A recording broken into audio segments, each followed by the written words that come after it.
buenas noches. Aquí estamos nuevamente haciendo el interés nacional directamente desde el piso del Canal 22 y como siempre en la compañía de mi queridísimo Adrián Salvucci. ¿Cómo te va, Adrián? Muy bien, Enrique. La semana pasada empezamos a hablar de los guiones y los guionistas y nos pareció oportuno esta vez hacer un segundo programa complementario hablando de ciertos guiones que preanuncian cosas que fueron ocurriendo a lo largo de un par de siglos y que están ocurriendo hoy en día. Nada es casualidad, todo tiene un origen y es cuestión de encontrarlo. A veces el origen es reciente, en algunos casos, como vamos a ver ahora, el origen puede tener 2 siglos, 3 siglos o más.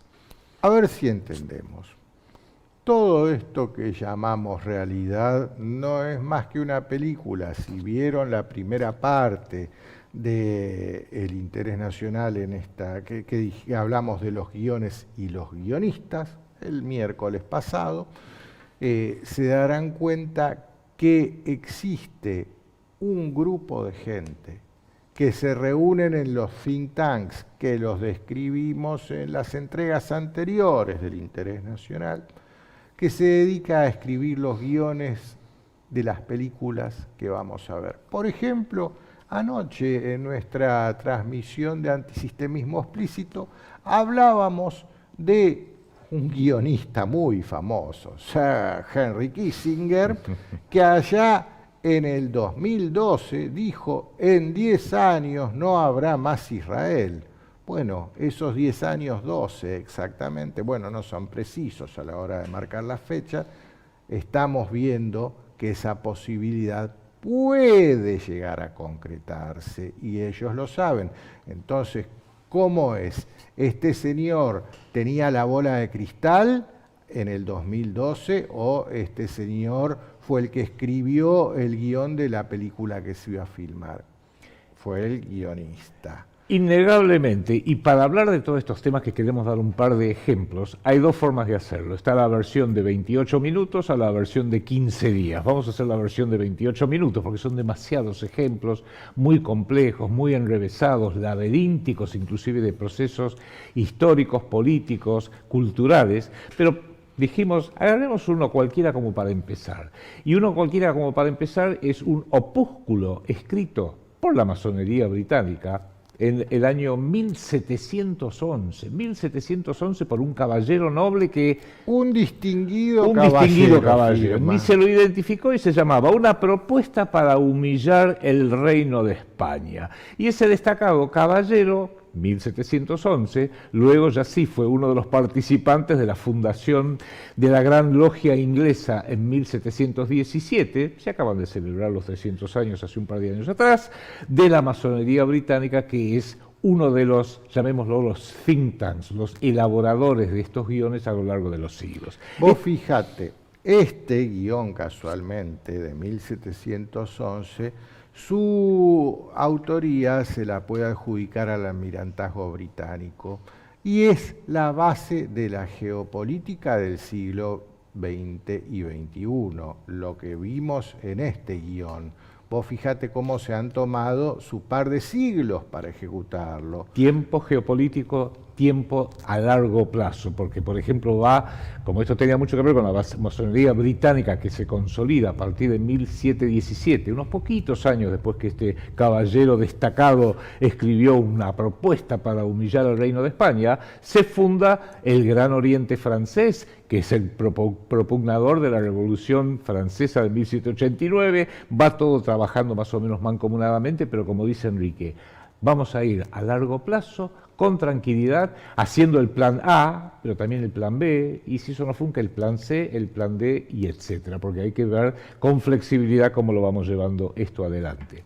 Hay un año que, sin embargo, sí me gustaría mencionar, porque es un año clave en la historia de la humanidad, o desde luego de Occidente, que es el año de 1776. Mire las cosas. No por nada está en el dólar, no, aparece ese año. Exactamente, 1776 está en números romanos, en la base de la pirámide, que está del otro lado de un billete de $1, el gran sello de los Estados Unidos de Norteamérica.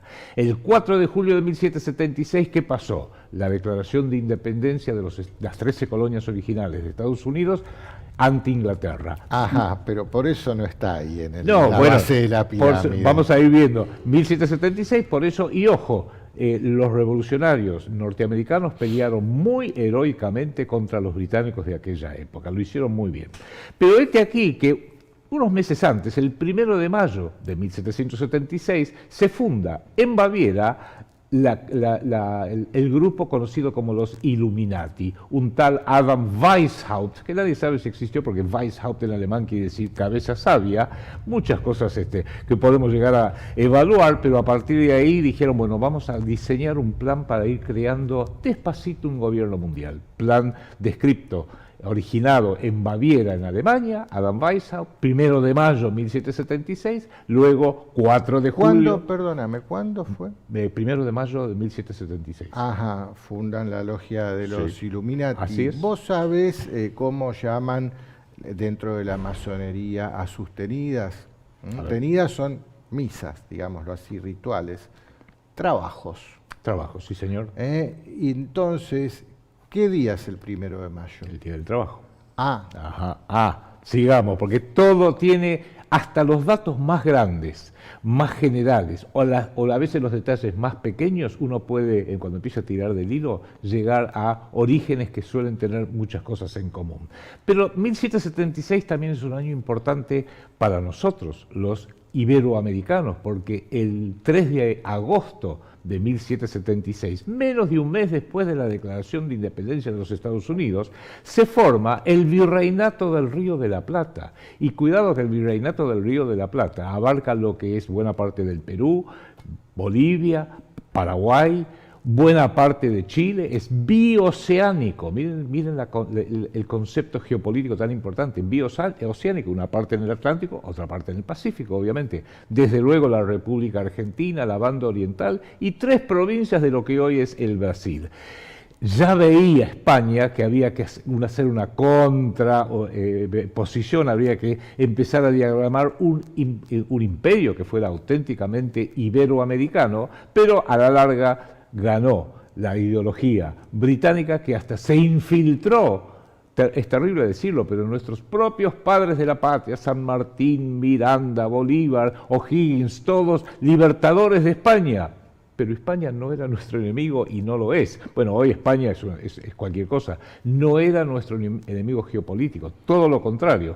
Pero bueno, terminó ganando Gran Bretaña y es la consecuencia que estamos viendo ahora. Y el último es que el 1 de marzo de 1776, un británico que se llamaba Adam Smith escribió un librito que es la Biblia del capitalismo moderno, el capitalismo solidario, que directamente dice una investigación sobre el origen de la riqueza de las naciones. Todo esto, 1776, interesante. Qué año interesante, 1776, como para haber estado ahí, ¿no? Seguro. A lo mejor nuestro amigo Santiago nos presta el DeLorean y podemos ir a visitarlo. Sí. Pero pasemos al siglo XIX, porque también hubo otros vinculados directamente con la masonería británica, italiana y francesa, que previeron algunas cosas, ¿no? Sí. A ver, aparece en 1871 un tal Albert Pike, que era un general confederado, vos fijate, era un general confederado, o sea, del sur de los Estados Unidos. Los que perdieron la guerra civil de Estados Unidos. Perdieron, pero era la cabeza de la masonería en el continente norteamericano. Eso era el señor Albert Pike. Y le manda una carta a su hermano, que era la cabeza de la masonería italiana, Giuseppe Mazzini. Dicen que la palabra mafia quiere decir Mazzini autoriza furti, incendi e avvenimenti. O sea, Mazzini autoriza robos, incendios y aprietes apretados, ¿no? De ahí viene la palabra mafia. O sea, mirá con los nenes que estamos tratando. Pero bueno, Albert Pike le cuenta el guión a su hermano italiano en una carta y le adelanta que van a haber en el próximo siglo 3 guerras. La primera guerra iba a tener como objetivo la instauración de un gobierno bolchevique en Rusia. ¿Eso sucedió o no? Y el colapso de todos los imperios cristianos tradicionales en Alemania, en Austria-Hungría y en otras partes de Europa. ¿Sucedió o no? Sucedió absolutamente. Bien. La segunda guerra que iba a haber en el siglo, hablando del siglo XX, 1939. iba a tener como objetivo la instauración de un Estado judío en Palestina. ¿Eso sucedió o no sucedió? Ahora vamos a hablar de eso. ¿Sucedió? Sucedió. Sucedió. O sea que este tipo Las la veía, raíces, ya las raíces estaban. la veía, o tenía una bola de cristal o escribía el guión. Y la tercera guerra consistiría en musulmanes y sionistas políticos, con este término lo describió, sionistas políticos autodestruyéndose mutuamente. Y estamos en esa. ¿Estamos o no estamos? En esa violencia en este preciso momento. Muchos pueden decir que esta carta de Giuseppe es un bulo, no. Vos, Adrián, en su momento, creo que fue porque surgió a través de una charla de una cena esto, año 2002, 2003 habrá sido, le mandaste una carta al Museo de Londres porque el original estaba exhibido en el Museo de Londres. ¿Existe esto? ¿Qué te contestaron? Que sí existe, esta es parte de uno de los tesoros guardados con mucho cuidado por el British Museum, la biblioteca del British Museum en Londres. Y ya que estamos hablando de esto, unos años después, 1892, ya estamos casi en el siglo XX, se escribe un libro, que no vamos a entrar en detalle, pero que es fundamental hoy entender, que se llamó Un Estado Judío.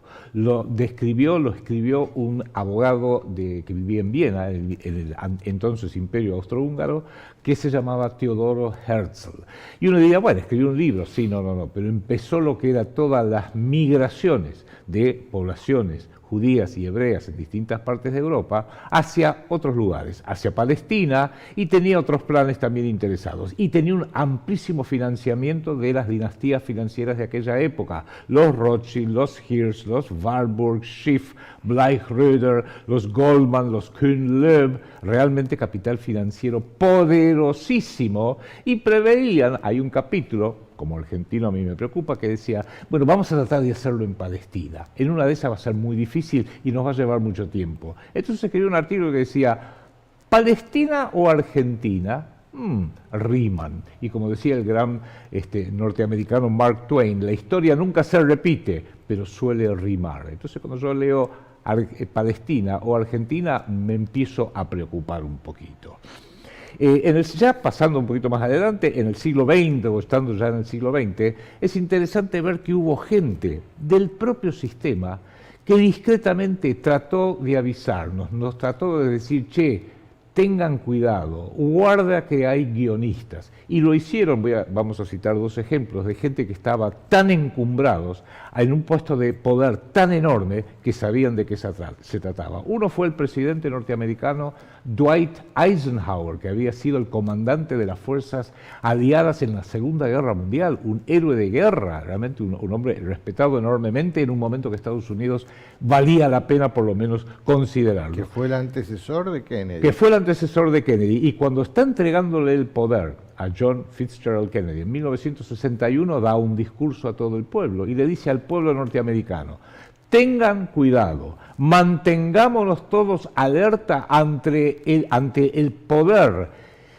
digamos, excesivo y sumamente peligroso que representa, él lo describió como el establishment militar industrial, o sea, las grandes corporaciones del sistema capitalista, financiero, privadas, y todo un establishment trabajando mancomunadamente lo que hoy se conoce como complejo militar industrial, y eso te lo decía un militar de los más encumbrados que dio la historia de los Estados Unidos. Viene Kennedy, porque le entregó el poder a John Kennedy, que lo asesinaron en 1963. En 1962, en la Universidad Americana, de la American University, da un discurso muy importante, que está grabado, y dice, tenemos que tener mucho cuidado con la existencia de sociedades secretas, sociedades privadas que no sabemos bien a qué se dedican, no nos dicen qué es lo que están haciendo. La palabra secreto ya es algo repugnante. Claro, dijo, el secreto, el solo hecho de que se estén tomando decisiones por gente sumamente poderosa, en forma secreta, en estadios secretos, sin tener que darle cuenta a nadie, es preocupante. Bueno, Kennedy después no pudo seguir con su investigación y sus alertas porque le pasaron cosas. Visitó Dallas el 22 de noviembre de 1963 y pasaron cosas. Otros guionistas tomaron el Dijeron, control, claro. no nos gusta. Pero es interesante porque uno sigue viendo en el siglo XX y se da algo que hoy tiene enorme influencia y de lo cual no se habla. Cuando ya se dieron cuenta que Bill Clinton, socialdemócrata de izquierda, ya no les servía tanto y de todos modos ya no podían ser reelegidos, apostaron todo el poder, el dinero mediático, todo a un tal George W. Bush, cuyo papá ya había sido vicepresidente y luego presidente, pero no tenía la popularidad esperada, y se fundó entonces en 1997 uno de estos think tanks, ¿vio? Hace unos programas atrás hablábamos de los think tanks, que se llamaba Proyecto para un Nuevo Siglo Norteamericano, PNAC, Project for a New American Century. ¿Por qué? Porque ellos dijeron el siglo XX fue el siglo norteamericano. Ganamos las guerras, hicimos todo, bueno, ahora tenemos que ver cómo hacemos para tener un nuevo siglo norteamericano, siglo XXI. Y empezaron lo que hoy se conoce como los neoconservadores, que empezaron a rediseñar todo el planeta, especialmente basado en parte propugnando, creando, ingenierizando eventos de bandera falsa. El más importante, a mi criterio, ha sido el evento de bandera falsa que no se hizo en el siglo XX, pero ya en el siglo XXI, que fue el 11 de septiembre del 2001, que fue una declaración de guerra y fue cuando formalmente empieza la tercera guerra que vio el masón Albert Pike, que fue justamente lo que justificó que Estados Unidos fuera el imperio, la policía del mundo, si te gusta bien y si no te gusta, bueno, como no le gustaba Saddam Hussein, no le gustaba Muammar Gaddafi, ya vimos lo que les pasó. Sí, y bueno, este nuevo siglo americano, ya entramos en el siglo XXI, como vos dijiste bien, el punto de inflexión fue el 11 de septiembre del año 2001, ahí comenzó el nuevo siglo americano, que fue un evento de falsa bandera planetario. Fue donde definitivamente esta gente, que fueron los que tomaron el control de los guiones el 22 de noviembre de 1963 en Dallas, fueron ellos. Sí, señor. Hoy sabemos que trabajaron mancomunadamente con el Estado de Israel. ¿Por qué? Porque se desclasificó esto y se sabe que entre la CIA y el Mossad lo mataron a Kennedy.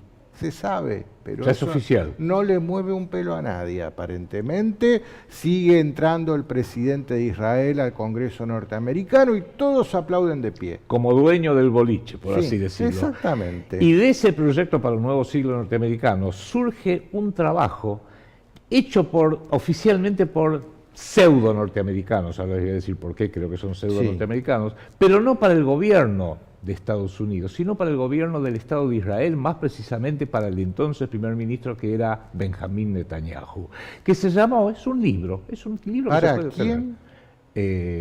Benjamín Netanyahu. ¿Qué año? 1996. Pero está ahora Netanyahu. Ya, sí, bueno, porque estuvo en el poder, fue reemplazado por un par de primeros ministros y liberales o más de izquierda. Y volvió a ejecutar el guión. Cine con el guión y hoy es inamovible. Y este libro del año 1996 se llama Un corte limpio.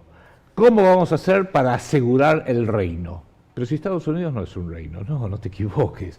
Estamos hablando del reino de Israel. Estados Unidos que haga lo que le corresponde. ¿Y quiénes fueron los autores de este libro? Bueno, digo, dos norteamericanos muy sui generis. Eran tres funcionarios, altos funcionarios, subministros de defensa, todos del Pentágono. Todos del gobierno Bush. Todos del gobierno Bush hijo. Todos del gobierno Bush hijo en 1996, 1997, y se llamaba este libro, bueno, Asegurando el Reino, y sus autores fueron Douglas Fate, Richard Perle, que se lo llamaban la eminencia diabólica gris, y Paul Wolfowitz, los tres funcionarios del Pentágono, y los tres, digo que son norteamericanos truchos porque en realidad tenían doble nacionalidad, cosa que tienen una vasta cantidad de funcionarios de defensa de los Estados Unidos a lo largo de los siglos. Tenían nacimiento formal, físico en los Estados Unidos de Norteamérica y también ciudadanía formal del Estado de Israel. Y a partir de ahí, bueno, es lo que estamos viendo hoy con la formulación de lo que es el Estado de Israel, porque acá hay una pregunta que lo iba a dejar para el final, pero creo que por el tiempo es importante decir ahora. Hay ciertos procesos inexplicables. Uno de ellos es cómo es que Benjamín Netanyahu, con todas las críticas enormes que está recibiendo de todo el mundo, es inamovible. Al igual que el señor Zelensky, también del mismo entorno genético, llamémoslo así, también Trump le dirá, usted está haciendo, lo dijo hace unos meses, ¿no? Usted está jugando con fuego, no lo hagan, no lo hagan, que uno dijo, bueno, se va a tener que ir Zelensky. No, otro inamovible. ¿Qué es lo que hace que ciertos líderes como Benjamín Netanyahu o Volodymyr Zelensky sean absolutamente inamovibles? Bueno, y aparece en el 2009 este informe del Brookings Institution, que le hemos dedicado un programa entero, sí, mismo explícito a explicarlo, El camino hacia Irán, año 2009, en el cual describe todo lo que estamos viendo hoy. Es más, uno de los capítulos de ese informe, año 2009, Brookings Institution, decía, dejémosle el trabajo a Bibi. El trabajo sucio a Bibi. Año 2009, ¿cómo sabían? Si en el 97 era, en el 96 era Bibi, en el 2009 dejémoselo a Bibi, hoy estamos en el 2025 y Bibi sigue ahí. Y sigue ahí, y en los años 90 Bibi se reunió con el rabino que estaba a cargo de la secta Chabad Lubavitch, y el señor rabino, que se llamaba Schneerson, le dijo, usted va a cumplir una función muy importante, usted va a llegar a ser primer ministro del Estado de Israel, y usted le va a entregar Israel al Mesías, el Mesías de ellos, que es el anticristo para todos los cristianos, y luego otras cosas que, bueno, ya hay que inferirlas directamente. Pero es muy interesante porque vemos que hay ciertos ejecutores de estos guiones que han tenido una participación descollante. Bush padre y Bush hijo, Clinton como una transición, Obama como una transición, Donald Trump, que en el sionismo es fundamental, tanto cuando estuvo hace 6 años como ahora, ni que hablar. El propio Joe Biden, descerebrado en un momento que necesitamos a alguien que nos joda. Bueno, qué bueno, no nos va a joder, ¿por qué? Porque no tiene un cerebro. Eso a nivel mundial. En Europa tenemos algo parecido. Escapa hoy el tiempo que tenemos disponible, pero en Europa hay que ver la función de un primer ministro inglés como Tony Blair, de un Emmanuel Macron en Francia, de una Angela Merkel en Alemania, que estuvo como 18 años en el poder, y otros más, la señora von der Leyen, el propio Boris Yeltsin. No creamos que los rusos son buenos. Boris Yeltsin fue el presidente borracho de Rusia cuando a Rusia había que tratar de aplastarla al máximo. Y no olvidemos que Vladimir Putin era una de las manos derechas de Boris Yeltsin. Así es. Después aparece el otro informe de la Rand Corporation, sí. que ese es fundamental también, 2019. Y es lo que marca lo que hoy conocemos como guerra de Ucrania. Sí, señor. Todo descrito en un informe de la RAND en el año 2019. El objetivo que planteaba la RAND Corporation, recordemos que era la RAND Corporation. Era un think tank, estos bancos de planeamiento geopolítico, que fue fundada después de la Segunda Guerra Mundial entre la Fuerza Aérea de Estados Unidos y un conjunto de planificadores privados, por así decirlo. Y ahí plantean en este guión, el objetivo de este plan es debilitar a Europa, lograr que todos los cerebros europeos emigren a los Estados Unidos y lograr que Europa dependa energéticamente no de Rusia, sino de los Estados Unidos. Dicho y hecho, casualmente anteayer estaba Ursula von der Leyen sentadita así toda apretadita, con las piernitas apretaditas al lado de Trump, sin decirle, ni se atrevía a decirle nada. Trump le impuso aranceles del 15% a Europa. En la rueda de prensa los periodistas le preguntaban, bueno, ¿existe posibilidad de mejorar este acuerdo con Europa? Y Trump le pregunta, si usted se refiere a mejorar con un arancel menor al 15%, de ninguna manera. Punto aparte. Punto aparte. Y Úrsula así quietita, sin atreverse a hablar. Uno de los motivos, esto me lo hacía saber nuestra amiga Yolanda desde Viena, del cambio de nombre del Golfo de México a Golfo de América, por lo menos por parte de los Estados Unidos, es que toda la energía que le van a vender ahora a los europeos, más cara, casi al doble de lo que se la vendían los rusos, va a proveer ¿de dónde?